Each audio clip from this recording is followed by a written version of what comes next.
Channel کو subscribe کرنا ہوگا۔ ہو سکتا ہے آج کا یہ عمل ہی آپ کی زندگی کا رخ بدل دے، اس لیے خود کو اس خیر سے محروم نہ رکھیں۔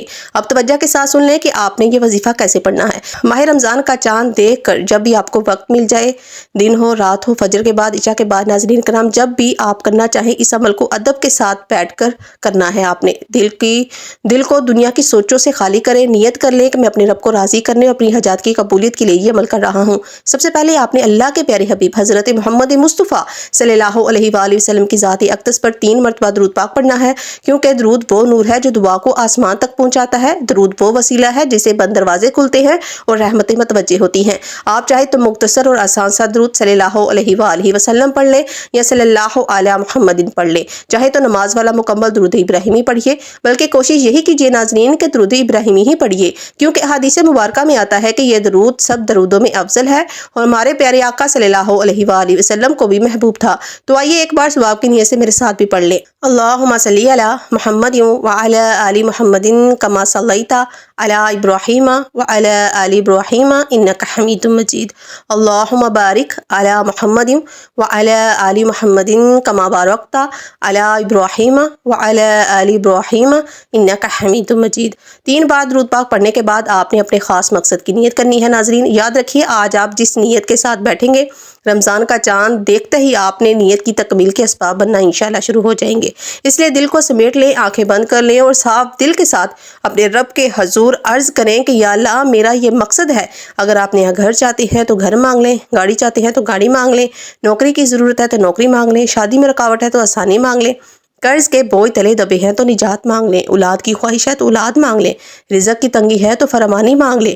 ناظرین اکرام، مقصد جتنا بھی بڑا کیوں نہ ہو، رب اس سے بڑا ہے۔ اللہ والے فرماتے ہیں کہ اس مبارک سورت کو یقین کے ساتھ پڑھا جائے تو اللہ ناممکن کو ممکن بنا دیتا ہے۔ نیت کرتے ہی فوراً 1 مرتبہ اعوذ باللہ من الشیطان الرجیم اور بسم اللہ الرحمن الرحیم پڑھ کر وظیفے کا ناظرین آپ نے آغاز کرنا ہے۔ اب سب سے پہلے وظیفہ جو آپ نے پڑھنا ہے وہ ہے بسم اللہ الرحمن الرحیم کا وظیفہ، کیونکہ اللہ والے فرماتے ہیں کہ جو بندہ کسی بھی اہم کام کی ابتدا بسم اللہ سے کرتا ہے اس کے کام میں ہر قسم کی زمینی اور شیطانی رکاوٹیں ختم ہو جاتی ہیں، چاہے وہ نظر بد ہو، حسد ہو، جادو کا اثر ہو یا جنات کی خلل اندازی۔ بسم اللہ کی پناہ ہے، اللہ کی حفاظت ہے، اللہ کی برکت ہے، اور جو شخص رمضان مبارک کا چاند دیکھ کر بسم اللہ الرحمن الرحیم کا وظیفہ پڑھ لیتا ہے تو نیا مہینہ شروع ہوتے ہی اس کی زندگی میں خیر و برکت کا ایسا آغاز ہوتا ہے کہ دکھ ہلکے ہونے لگتے ہیں، پریشانیاں سمٹنے لگتی ہیں، مانگنے کی نوبت ختم ہونے لگتی ہے اور جھکنے کی ذلت سے بچاؤ نصیب ہوتا ہے۔ اس سے بڑھ کر انسان اور کیا چاہتا ہے کہ اس کے ہر کام میں اللہ کی خیر شامل ہو جائے، ہر قدم پر اللہ کی حفاظت شامل ہو جائے، زندگی آسان ہو جائے اور کامیابی قریب آ جائے۔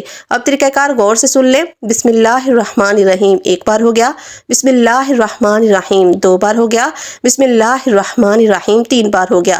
اسی طرح سے ناظرین کرام آپ بسم اللہ الرحمن الرحیم کو ہاتھوں کی انگلیوں پر پڑھ لیں یا تسبیح کے دانوں پر پڑھ لیں۔ آپ نے 21 بار پڑھنا ہے۔ پڑھتے وقت اپنے دل کی تمام خواہشات اللہ کے حضور پیش کرتے جائیے، جو بھی مقصد ہے اسے دل ہی دل میں دہراتے جائیے، مانگتے جائیے، روتے جائیے، یقین کے ساتھ مانگتے جائیے۔ آپ خود محسوس کریں گے کہ دل کا بوجھ ہلکا ہو رہا ہے، ذہن کو سکون مل رہا ہے، بے چینی ختم ہو رہی ہے اور ایک عجیب سا اطمینان اتر رہا ہے، جیسے رب قریب آ گیا ہو، جیسے تقدیر بدلنے کے آثار شروع ہو گئے ہوں۔ تب آپ کو اندازہ ہوگا کہ اللہ کو راضی کرنا کتنا آسان ہے اور اس کے خزانے کتنے وسیع ہیں۔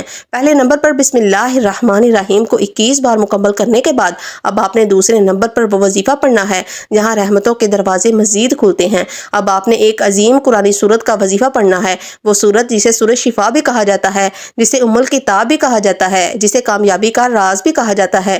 مبارک سورت ہے سورۃ فاتحہ، قرآن مجید کی پہلی سورت، وہ سورت جس کے بغیر نماز مکمل نہیں ہوتی، وہ سورت جسے رب العالمین نے اپنے بندے اور اپنے درمیان مکالمہ قرار دیا۔ جب بندہ کہتا ہے الحمدللہ رب العالمین تو اللہ فرماتا ہے میرے بندے نے میری حمد بیان کی۔ جب بندہ کہتا ہے الرحمن الرحیم تو اللہ فرماتا ہے میرے بندے نے میری ثنا بیان کی۔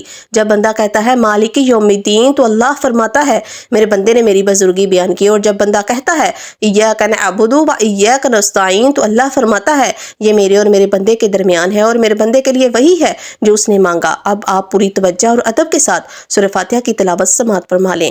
بسم اللہ الرحمن الرحیم الحمدللہ رب العالمین الرحمن الرحیم مالک یوم الدین ایاک نعبد و ایاک نستعین اہدنا الصراط المستقیم صراط الذین انعمت علیہم غیر المغضوب علیہم ولا الضالین آمین۔ آپ نے سورہ فاتحہ کو صرف 7 بار پڑھنا ہے۔ یاد رکھیے 7 کا عدد معمولی نہیں، ہفتے کے دن 7، آسمان 7، زمینیں 7، طواف کے چکر 7، اور جب آپ رمضان مبارک کا چاند دیکھ کر سورہ فاتحہ 7 بار پڑھیں گے تو گویا آپ 7 آسمانوں والے رب سے اپنے رزق، اپنی حاجات، اپنی کامیابی کا سوال کر رہے ہوں گے۔ بزرگان دین فرماتے ہیں کہ اگر کوئی شخص کھانا کھاتے وقت خاموشی سے دل ہی دل میں 7 بار سورہ فاتحہ پڑھ لے تو وہ کھانا نور بن جاتا ہے، شفا بن جاتا ہے، عام غذا بھی روحانی طاقت میں بدل دی جاتی ہے۔ تو سوچئے جب یہی صورت آپ رمضان کا چاند دیکھ کر اس وظیفے کے طور پر اسے پڑھیں گے تو اس کے کتنے اثرات عظیم ہوں گے۔ سورہ فاتحہ شکر بھی ہے، ہدایت بھی ہے، دعا بھی ہے، اللہ کو منانے کا راز بھی ہے، سیدھا راستہ مانگنے کی صدا بھی ہے۔ اگر کوئی کہتا ہے مجھے وظائف سے فائدہ نہیں ہوتا، میری دعائیں قبول نہیں ہوتی، تو اس بار رمضان مبارک کا چاند دیکھ کر صرف 7 بار سورہ فاتحہ محبت، یقین اور عاجزی کے ساتھ پڑھ کر ہاتھ اٹھائے اور اللہ سے ضد کر کے مانگے۔ جلد بازی نہیں کرنی ناظرین، نہ ہی رٹے کی طرح آپ نے پڑھنا ہے، بلکہ ہر آیت کو دل میں اتارتے ہوئے، ہر لفظ کو محسوس کرتے ہوئے، آنکھوں میں نمی اور دل میں یقین کے ساتھ، کیونکہ سورہ فاتحہ صرف تلاوت نہیں بلکہ رب سے براہ راست بات چیت ہے، اور جب بندہ سچے دل سے اپنے رب سے بات کرتا ہے تو رب اسے خالی نہیں لوٹاتا۔ دوسرے نمبر پر 7 بار سورہ فاتحہ مکمل پڑھنے کے بعد اب آپ نے تیسرے نمبر پر جو وظیفہ پڑھنا ہے، یہ وہ وظیفہ ہے جو تقدیر کے دروازوں پر دستک دیتا ہے۔ یہ اللہ تعالیٰ کے صفاتی نام کا وظیفہ ہے۔ وہ عظیم نام یا غنی جو ہے، وہ ذات جو خود بے نیاز ہے، جو سب کو دینے والی ہے، جو فقیر کو بادشاہ بنا دے، جو خالی ہاتھوں کو بھر دے، جو غیب سے رزق کے خزانے کھول دے، جو نسلوں سے چلی آنے والی غربت کا خاتمہ کر دے، جو بند روزگار کو کھول دے، جو کہنے والے کی سن لے کہ یا اللہ میرے حالات بدل دے۔ اگر کوئی شخص کہتا ہے کہ میرا کاروبار نہیں چلتا، رزق میں برکت نہیں، قرض ختم نہیں ہوتے، نسل در نسل تنگ دستی ہے، تو وہ رمضان مبارک کا چاند دیکھ کر سورہ فاتحہ 7 بار پڑھ لے۔ پڑھنے کے بعد پھر یا غنی جو پڑھ لے، کیونکہ یہ وہ صفت ہے جس کے بارے میں اللہ تعالیٰ فرماتا ہے کہ میں جسے چاہوں غنی کر دوں اور جسے چاہوں فقیر کر دوں۔ اور جب بندہ سچے دل سے مجھے پکارتا ہے، ذکر کرتا ہے، قرآنی عمل کرتا ہے، تو مجھے حیا آتی ہے کہ میں اس کی دعا رد کر دوں۔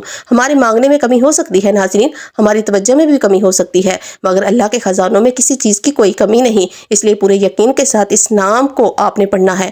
یا غنی جو 1 بار ہو گیا، یا غنی جو 2 بار ہو گیا، یا غنی جو 3 بار ہو گیا۔ اسی طرح سے آپ ہاتھوں کی انگلیوں پر پڑھ لیں یا تسبیح کے دانوں پر پڑھ لیں، آپ نے صرف 11 بار پڑھنا ہے، اور پڑھتے وقت مکمل خاموشی اختیار کریں، نہ آپ کسی سے بات کریں اور نہ کوئی آپ سے بات کرے۔ دل ہی دل میں اپنی جائز نیک حاجات اللہ کے حضور پیش کرتے جائیے۔ تصور کیجئے کہ آپ کے دونوں کندھوں پر موجود فرشتے آپ کا یہ ذکر لکھ رہے ہیں، اور جب وہ بارگاہ الہی میں حاضر ہوں گے تو عرض کریں گے کہ اللہ تیرے بندے نے آج تیرا صفاتی نام یا غنی جو پڑھا ہے، اور اب فرمائے گا گواہ رہو میں اپنے بندے سے راضی ہوں، اس نے مجھے میری صفت کے وسیلے سے مانگا ہے، جاؤ اس کی حاجت کو پورا کر دو۔ یہی رمضان مبارک کی خاص گھڑیوں کا راز ہے۔ جب رمضان کا چاند طلوع ہونے والا ہوتا ہے تو اللہ کی رحمت جوش میں ہوتی ہے، خوشی کا اعلان ہوتا ہے، مغفرت کے دروازے کھلنے والے ہوتے ہیں۔ ایسے وقت میں جو مانگتا ہے اسے ملتا ہے، جتنا مانگ سکتے ہو مانگ لو، کیونکہ رمضان کا چاند آپ کے لیے خوشیاں، خوشحالیاں، رحمتیں اور برکتیں لے کر آ رہا ہے۔ اس لیے دنیا کے تمام کاموں کو ایک طرف رکھ کر رمضان مبارک کا چاند دیکھ کر ناظرین کرام ان تینوں اعمال کو اسی ترتیب کے ساتھ مکمل طور پر آپ نے پڑھ لینا ہے، تاکہ جب رمضان کا چاند آسمان پر چمکے آپ کی تقدیر روشنی سے بھر جائے۔ جب آپ یہ تینوں اعمال اسی ترتیب اور طریقے سے پڑھ لیں تو آخر پہ دوبارہ اپنے اللہ کے پیارے حبیب حضرت محمد مصطفیٰ صلی اللہ علیہ وآلہ وسلم کی ذات اقدس پر 3 مرتبہ درود پاک پڑھنا ہے، جو درود پاک آپ نے عمل کے شروع میں پڑھا تھا، کیونکہ درود پاک ابتدا کو بھی نور دیتا ہے اور انتہا کو بھی قبولیت عطا کرتا ہے۔ درود دعا کو زمین سے اٹھا کر عرش تک پہنچا دیتا ہے، اور جب دعا درود کے حصار میں چلی جائے تو رد نہیں ہوتی۔ اب آپ کا عمل مکمل ہو چکا ہے۔ اس کے بعد ہاتھ اٹھائیے، عاجزی کے ساتھ، آنکھوں میں نمی کے ساتھ اپنے رب کریم سے دعا مانگیے۔ ناظرین یہ ایسا مبارک اور طاقتور وظیفہ ہے کہ آپ کی کوئی جائز دعا رد نہیں ہوگی۔ اللہ رب العزت اپنے فضل و کرم سے آپ کو مالی تنگ دستی سے نجات عطا فرمائے گا، رزق میں کشادگی دے گا، مشکلات کو آسانی میں بدل دے گا، اور ایسی خوشخبری عطا فرمائے گا جس کا آپ نے شاید گمان بھی نہ کیا ہو۔ مگر شرط ایک ہے کہ یہ عمل مکمل یقین کامل، بھروسے اور خالص نیت کے ساتھ کیا جائے، دل میں ذرا برابر بھی شک نہ ہو، توجہ بٹی ہوئی نہ ہو، بلکہ پوری یکسوئی کے ساتھ اپنے رب کو پکارا جائے۔ آپ جس مقصد کے لیے یہ وظیفہ پڑھیں گے اللہ تعالیٰ اس مقصد کو پورا فرمانے پر قادر ہے۔ اللہ آپ کو بہتر نہیں بہترین سے نوازے گا انشاءاللہ۔ دعا ہے کہ رب کریم میرا سنانا اور آپ کا سننا اپنی پاک بارگاہ الہی میں قبول و منظور فرمائے، جو مانگا مقدر فرمائے، جو نہیں مانگ سکے وہ بھی مانگے عطا فرمائے، وہ بھی اپنے فضل و کرم سے عطا فرمائے، آمین یا رب العالمین۔ ناظرین کرام، اپنے رزق میں برکت کشادگی کے لیے اللہ تعالیٰ کے 99 ناموں میں سے کوئی ایک نام کمنٹ باکس میں ضرور لکھیے گا، اور اس عمل کو جتنا ہو سکے صدقہ جاری کی نیت سے اپنے بہن بھائیوں میں، رشتہ داروں میں، دوستوں احباب میں شیئر ضرور کیجیے گا۔ اللہ تعالیٰ ہم سب پر اپنے رحم و کرم کی بارش عطا فرمائے، آمین ثم آمین۔ جزاک اللہ خیر۔